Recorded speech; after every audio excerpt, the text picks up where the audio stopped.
সাংবাদিক সম্মেলনে প্রদেশ কংগ্রেস সভাপতি অধীর রঞ্জন চৌধুরী। সাংবাদিকদের বিভিন্ন প্রশ্নের উত্তর দেন তিনি।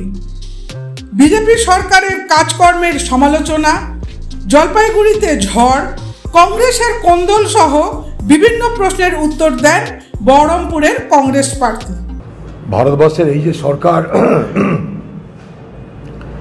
এই সরকারের আমলে ভারতবর্ষের দারিদ্রতা বাড়ছে, গরিবি বাড়ছে, অভাব বাড়ছে, অনটন বাড়ছে।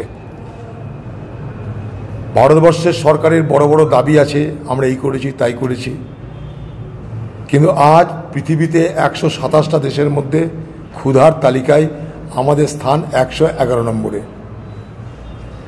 মাথা পিছু মানুষের রোজগার কমে যাচ্ছে কোন জায়গায়, বাংলাদেশও আমাদের থেকে এগিয়ে আজকে মাথা পিছু রোজগারে। এই সরকার সে মানুষের কাছে ট্যাক্স আদায় করা, দাম বাড়ানো, যেমন ধরুন পেট্রোল, ডিজেল, রান্নার গ্যাস, ওষুধের দাম, প্রত্যেকটা জিনিসের দাম আজকে ভারতবর্ষের এই সরকার আমলে বেড়ে চলেছে। স্বাভাবিকভাবেই মানুষের খরচ করার ক্ষমতাটা কমে যাচ্ছে, ডিপোজিট করার ক্ষমতা কমে যাচ্ছে, টাকা জমানো করার ক্ষমতা মানুষের কমে যাচ্ছে। আর এই সরকার কিছু পুঁজিপতিদের হয়ে ওকালতি করছে। এই যে ওষুধের দাম বাড়ছে, হয়তো দেখবেন ওষুধ কোম্পানি ইলেকট্রাল বন্ডে কোনো ভালো চাঁদা দিয়েছে, নাহলে দাম বাড়ানোর সুযোগ দেবে কেন? এখানে ধান্দা করতে গেলে চাঁদা দিতে হয়। এটা খুব দুর্ভাগ্যজনক ঘটনা, দুঃখজনক ঘটনা। মানুষের মৃত্যু হয়েছে টর্নেডোর কারণে উত্তরবঙ্গে। আমরা সবাই ব্যথিত, তার পরিবারের প্রতি আমাদের সমবেদনা। পাশাপাশি রাজ্য সরকার দরাজ হাতে তাদেরকে সহযোগিতা করুক, যে সমস্ত পরিবার নিঃস্ব হয়ে গেছে তাদের রুটি রুজির ব্যবস্থা করে দিক, এটাই দাবি করবে। এই কথা বলবো না আমরা যে টর্নেডো হয়েছে মানে তৃণমূল করছে, এই কথা আমি বলবো না।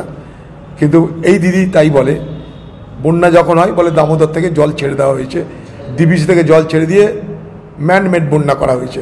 আমরা ম্যানমেড টর্নেডো কথা বলবো না, প্রাকৃতিক বিপর্যয় এটা একটা climatic phenomena.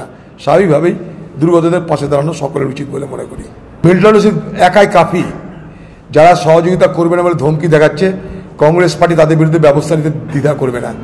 Milton Rashid Birbhum জেলার কংগ্রেসের সভাপতি, মিল্টন রশিদ একজন আইনজীবী, সে একজন দক্ষ সংগঠক, এবং আমি বলছি মিল্টন রশিদের বীরভূমে জেতার সম্ভাবনা উজ্জ্বল। ব্যুরো রিপোর্ট, সূত্রকার সংবাদ।